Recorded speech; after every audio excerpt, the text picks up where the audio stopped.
की पॉलिसी इमरान खान की देख चुके हैं, इनकी भी देख चुके हैं, तो आवाम को मौका दें वो किसकी पॉलिसी को अपनाना चाहते हैं, वो किसकी पॉलिसी को इंप्लीमेंट करना चाहते हैं। अगर आज खैबर पख्तूनख्वा के लोग परेशान हैं तो उनको मौका दीजिए अपनी बात करने का। वो मेरे हिसाब से तो वो मेरे से भी ज्यादा वफादार हैं, क्योंकि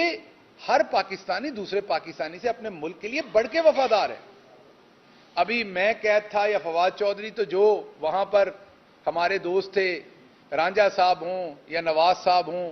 हमारे न्यूयॉर्क के प्रेसिडेंट, जिस तरीके से वो वहां परेशान थे, या मुल्क में सैलाब आया था तब जब वो परेशान थे, या जब हमारे बहादुर अफवाज का कोई सिपाही हो या ऑफिसर हो, जब वो शहीद होता है टेररिज्म में, तो बाहर जब जिस तरीके से लोग परेशान होते हैं, तो हर पाकिस्तानी जो है वो मुहिब्बे वतन है। तो लोगों को एक तो मौका दीजिए कि वो चूज कर सकी कि उन्होंने किस स्ट्रेटजी पे पाकिस्तान ने आगे बढ़ना है, टेररिज्म पे कौन सी पॉलिसी आगे बढ़नी है। दूसरी बात, माशी बात बहुत डिटेल में हमाद साहब ने कर दी, मैं सिर्फ सादा बात करूंगा कि आप किसी सोसाइटी में प्लॉट लेते हैं ना, अगर उसकी हवा गलत निकल जाए